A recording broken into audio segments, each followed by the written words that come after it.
नमस्कार, आप देख रहे हैं न्यूज 24। मैं हूं आप सभी के साथ विपनेश माथुर। न्यूज 24 लगातार उत्तर प्रदेश विधानसभा चुनाव को लेकर तमाम बड़े नेताओं से बात कर रहा है। उत्तर प्रदेश का चुनाव इस बार बेहद रोचक होने जा रहा है। कड़ी टक्कर है, हालात पहले जैसे नहीं है, कई सारी चुनौतियां हैं। इस बीच पार्टियों की तरफ से कैसी तैयारी जमीन पर है और जनता के लिए क्या उनके वादे हैं, अब तक क्या किया है, इन्हीं सब सवालों के साथ हम बात भी कर रहे हैं। आज एक और खास मेहमान इस वक्त हमारे साथ मौजूद हैं। रीता बहुगुणा जोशी जी जुड़ गई हैं, इलाहाबाद से बीजेपी की सांसद हैं। कई जिम्मेदारियां उन्होंने निभाई हैं उत्तर प्रदेश में, आपने देखा होगा। और बीजेपी का महिला बड़ा फेस भी है वो उत्तर प्रदेश में, और साथ ही मैनिफेस्टो कमेटी की मेंबर भी हैं। मैम, बहुत बहुत स्वागत है न्यूज 24 पर आपका। नमस्कार मैम, पहला सवाल मेरा आपसे यही है कि आप मैनिफेस्टो कमेटी की मेंबर हैं। मैनिफेस्टो बहुत इंपॉर्टेंट रहता है, उसमें कई सारे वादे भी होते हैं। सवाल, एक महिला मैं भी हूं, आप भी हैं, तो मैं उत्तर प्रदेश की महिलाओं को लेकर एक सवाल करना चाहती हूं कि बीजेपी के मैनिफेस्टो में कितनी हिस्सेदारी उनकी रहेगी, क्या खास रहेगा? देखिए, हम जब मैनिफेस्टो बनाते हैं जिसको हम संकल्प पत्र का नाम देते हैं, तो हम संकल्प वही करते हैं जो हम पूरा कर सकें। अब आप 2017 का चुनाव उठाइए तो जो संकल्प पत्र में वादे थे वो 90% पूरे हुए, और उनमें हर एक का था, चाहे किसान हो, युवा हो, ग्रामीण क्षेत्र हो, हमारे शहरी क्षेत्र हो, महिलाएं हो। लेकिन जिस तरह से पिछले 5 वर्षों में योगी सरकार ने इन वादों को पूरा किया है और मोदी जी ने केंद्र से कोई कसर उठा नहीं रखी, तो जो जन कल्याणकारी योजनाएं गई वो ज़्यादातर विमेन सेंट्रिक थी। हम लोगों ने कहा था कि महिलाओं को सम्मान से जीने का और महिलाओं को शक्ति, उनका सशक्तिकरण करने का काम हमारी पार्टी करेगी, और वो हम लोगों ने किया। उनको सबल बनाने में, उनको सशक्त करने में और उनको सम्मानजनक और सुरक्षित वातावरण देने के जो वादे थे उसको हमने काफ़ी हद तक पूरा किया है। आज अगर आप देखें तो गुंडागर्दी उत्तर प्रदेश में कम हो गई है, लड़कियों के स्कूलों के आसपास सुरक्षा बेहतर है, मॉल्स के अंदर अब उस तरह का माहौल नहीं है जैसे सपा बसपा के कार्यकाल में होता था। तो एक लड़कियों के मन में थोड़ा एक शांत भाव है। उसके अलावा पुलिस में महिलाओं की संख्या को बढ़ाना, अभी जो भर्तियां हुई थी उसमें 33,000, 1,40,40 के आसपास भर्ती हुई, 33,000 महिलाएं उसमें पुलिसकर्मी रखी गईं, और सारे थानों में महिलाओं की टेबल बना देना और महिलाओं की पेट्रोलिंग, ऑल वीमेन पेट्रोलिंग कर देना। तो इन सब चीज़ों से लड़कियों के मन में और महिलाओं के मन में कुछ विश्वास पैदा हुआ है। उसके अलावा देखिए, जितनी भी हमारी योजनाएं थी, चाहे वो आवास की योजना हो, चाहे शौचालय हो, और या फिर वो उज्ज्वला हो, अथवा जो प्रॉपर्टी राइट्स हैं, संपत्ति में, पैतृक संपत्ति में जो अधिकार है लड़कियों का, और या जो हमारे ये जो राशन कार्ड्स बने हैं, सब में मुखिया महिलाओं को बनाया गया है। तो आज महिला को एक सम्मानजनक स्थान, सुरक्षित माहौल और उनको स्वावलंबन की ओर बढ़ाने के लिए बहुत प्रयास किए गए हैं, और ये प्रयास बढ़ते चले जाएंगे।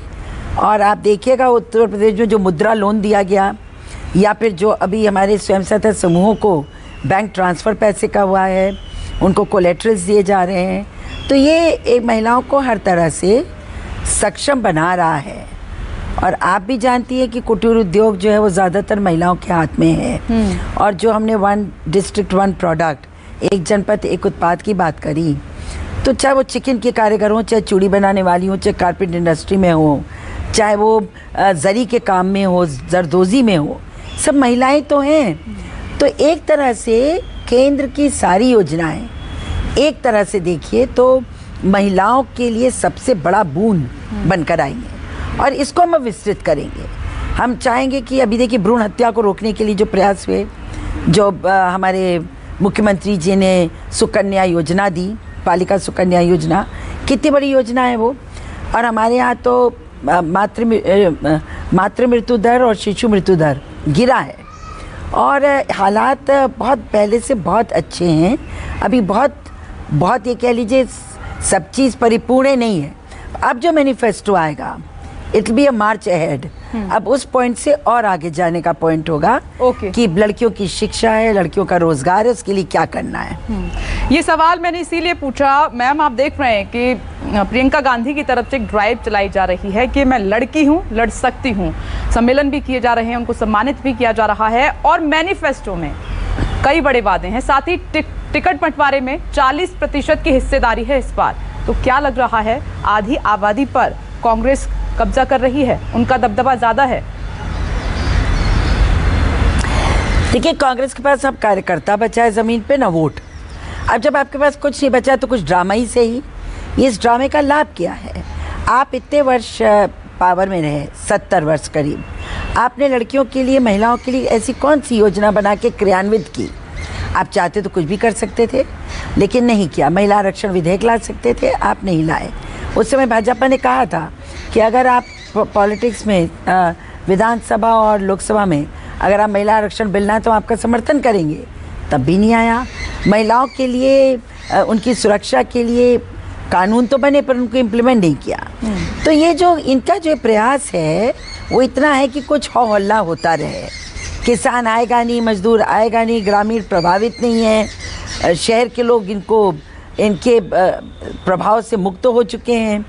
तो जब डूब रही है पार्टी तो उसको तिनके का सहारा अब लड़कियों को, महिलाओं को बुला रहे हैं। लेकिन मैंने जितनी बातें अभी आपसे कही, मुझे आश्चर्य हुआ। अभी आप देखिए, हम लोगों की यात्राएं चल रही हैं, आपने देखा होगा, जन विश्वास यात्रा। पहले जब कभी पुरुष की बैठक, मीटिंग होती थी या सभा होती थी, उसमें महिलाएं नगण्य होती थी उनकी उपस्थिति। आज अगर हमारी यात्रा निकल रही है तो पुरुष से ज़्यादा महिलाएं आ रही हैं। क्यों आ रही हैं? क्योंकि मोदी जी ने उनके मन में आशा का भाव पैदा किया है कि हमने 5 साल में तुम्हारे लिए इतना किया है। तो मैं उनके चेहरे पे देखती हूँ कि वो अब ये देखने आती हैं कि ठीक है, अब हमको और क्या देंगे ये लोग। तो उनको उम्मीद हो गई है। जब भारतीय जनता पार्टी से, उसके नेतृत्व से, मोदी जी से महिलाओं को उम्मीद बन गई है, जब वो अपने मन की बात करते हैं, महिलाओं की बात करते हैं, जब वो पद्मश्री देते हैं, तो गांव में बैठी हुई जो गरीब महिला है जिसने कोई परिवर्तन ग्रामीण जीवन में किया है या शहरी जीवन में किया है, उनको पद्मश्री देते हैं। अब जब खिलाड़ी लड़कियां जाती हैं तो उनसे फ़ोन पर बात करके उनका हालचाल लेते हैं। महिला शिक्षा के साथ साथ महिला स्पर्धा को बढ़ा रहे हैं, खेल को। तो उनको लगता है कि वोट तो है नहीं कहीं पर, और मैं लड़की खुद हूँ तो शायद मुझसे लड़कियां आकर्षित हो जाएं। ठीक है, तो आएंगे बच्चे। जब आप सरकार में, प्रदेश सरकार में मंत्री रही, हमने आपके एफर्ट्स देखे हैं, आप एक जुझारू हमेशा नेता रही हैं, महिलाओं के मुद्दे पर बात भी की है और क्षेत्र के विकास के लिए भी। अब सांसद रहते हुए हमने देखा है कि राज्य सरकार से लेकर केंद्र सरकार तक आपने इलाहाबाद के डेवलपमेंट के लिए कई सारे कदम उठाए हैं। तो मैं पूर्वांचल में, इलाहाबाद के जो आसपास के इलाके हैं खासतौर पर, वहाँ स्थिति बीजेपी की कैसी आप देख रहे हैं? देखिए, पूर्वांचल में विशेषकर बहुत अच्छा होगा, इसलिए क्योंकि देखिए बड़ी बड़ी जो हमारी नहरें बंद पड़ी थी, जो आपकी इरिगेशन प्रोजेक्ट्स थे, उनको शुरू किया गया है। और इससे साथ ही साथ जो हमारी फैक्ट्री बंद हो गई थी, फर्टिलाइज़र फैक्ट्री, उसको हज़ारों करोड़ लगा के शुरू किया गया। सड़कों को देखिए, पूर्वांचल एक्सप्रेस बनाया गया, उसको लिंक किया गया गोरखपुर तक।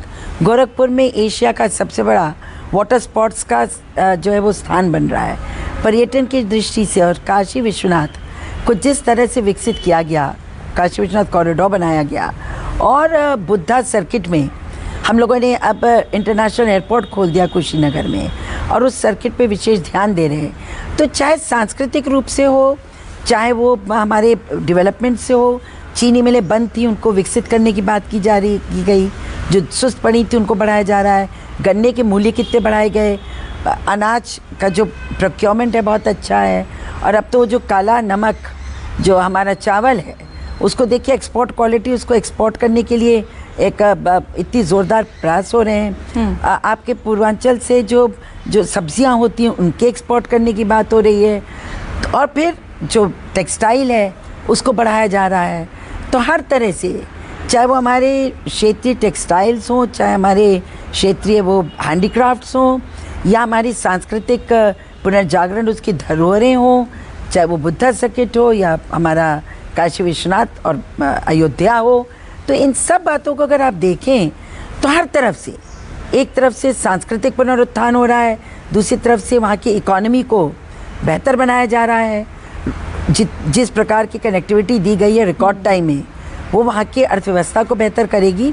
मुझे ये लगता है कि जितना काम पूर्वांचल में इन 5 सालों में हुआ, शायद 50 साल में नहीं हुआ था। आप कह रहे हैं कि तो एक तरफ आपका विकास है, लेकिन दूसरी तरफ आप देख रहे हैं रीता जी, 2017 जैसी परिस्थितियां बीजेपी के लिए नहीं रही हैं। जो तमाम छोटी छोटी पार्टियां आपके साथ थीं, जिन्होंने मजबूती आपको दी, जिताने में काम भी किया, आज वो अखिलेश यादव के साथ खड़ी हैं। कैसे देख रहे हैं आप इसे?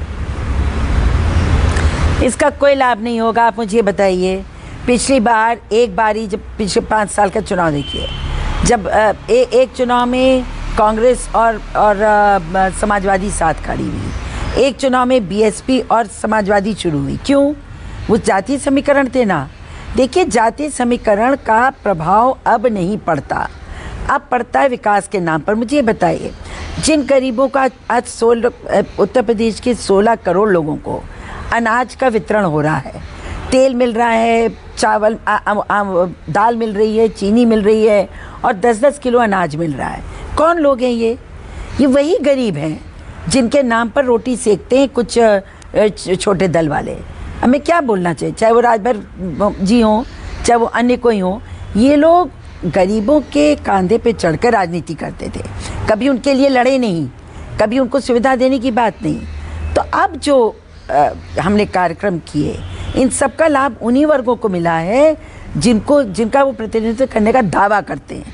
आज अगर कोई भी अति पिछड़ा है या वो अनुसूचित जाति का है या गरीब सवर्ण है, तो उसको हमारी सरकार उसका ध्यान रख रही है, उसका ख्याल रख रही है, किसी को भूखा नहीं रहने दे रही है। छोटे छोटे लोन्स देकर, अभी रेडी पट्टी वालों को 10 लाख लोगों को लोन दे दिया, महिलाओं को लोन। तो छोटे छोटे लोगों को व्यवसायों से जोड़कर रोजगार सृजन की बात। अभी देखिए, 2.5 करोड़ तो अनऑर्गेनाइज सेक्टर के लोग और 1.25 लाख करोड़ कंस्ट्रक्शन वर्कर्स जो मजदूरी करते हैं, उनका रजिस्ट्रेशन हुआ है आपके इसमें क्या बोलते हैं, जो श्रम विभाग में। ठीक है, मैं आखिरी सवाल में कम शब्दों में जवाब चाहती हूँ कि मायावती चुप हैं काफी। श्रमिकों को जो लिया गया, 1 मिनट जी, मायावती काफी चुप हैं जो कंस्ट्रक्शन वर्कर्स हैं। अच्छा, आप बोलिए, पूछिए। मायावती काफी चुप हैं, उनकी चुप्पी को बीजेपी कैसे देख रही है? कहीं बातचीत ये भी चल रही है कि ये बीजेपी के लिए कुछ फायदेमंद होने वाला है। उसका जवाब वही है कि जो अपना वोट बैंक मानती थी, वो अब भाजपा पर शिफ्ट हो चुका है। इससे नहीं हो चुका है कि हमने उनको लालच दी है, इसलिए क्योंकि हमने उनके लिए काम किया है। मैंने जितनी आपको योजनाएं बताई, सबसे ज्यादा अगर गई हैं तो वह अनुसूचित जाति को गई हैं, जनजाति को गई हैं, अति पिछड़ों को गई हैं। मायावती के पास वोट कहाँ बचा? कोई वोट ही नहीं है। और जब कोरोना हुआ, वो बाहर नहीं निकली, कभी जनता में जाती नहीं। सुख दुख में चाहे प्रलय आ जाए, चाहे भूचाल आ जाए, चाहे आग लग जाए, चाहे कोरोना महामारी हो जाए, वो तो अब बाहर ही नहीं निकलती है। उनका पब्लिक टच खत्म हो चुका है और वो जान गई हैं कि वोट उनके हाथ से खिसक चुके हैं। इससे वो जाएंगी भी तो उनका अपमान होगा, इसीलिए वो सोचती हैं बंद मुट्ठी लाख की घर में बैठी हैं। तो मैंने कहना यही है कि अब लोकतंत्र का जो डायरेक्शन है, दिशा बदल चुकी है। जनता वोट देगी तो काम पर देगी, उस पार्टी को देगी जिससे उसको आशा हो। और ये दोनों चीज़ें भारतीय जनता पार्टी और हमारे मोदी जी इसको पूर्ण कर रहे हैं, और योगी जी की कुशल नेतृत्व है। रीता बहुगुणा जोशी जी, बहुत बहुत शुक्रिया न्यूज़ 24 से बातचीत करने के लिए। तो तमाम सवाल और बीजेपी का जवाब यही है कि विकास के नाम पर इस बार वोट मिलेगा बीजेपी को उत्तर प्रदेश में और जीत को दोहराया जाएगा 2022 में। लेकिन ये तो जनता को ही तय करना है कि कौन सी पार्टी उनके लिए मुफीद साबित होगी। नमस्कार।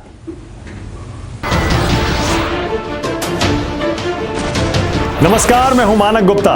अगर आपको हमारा ये वीडियो पसंद आया हो तो इसे लाइक और शेयर जरूर करें, और हां, हमें सब्सक्राइब और फॉलो करना ना भूलें ताकि आप देश और दुनिया की कोई खबर मिस ना करें। तो जुड़े रहिए हमारे साथ और देखते रहिए न्यूज़ 24।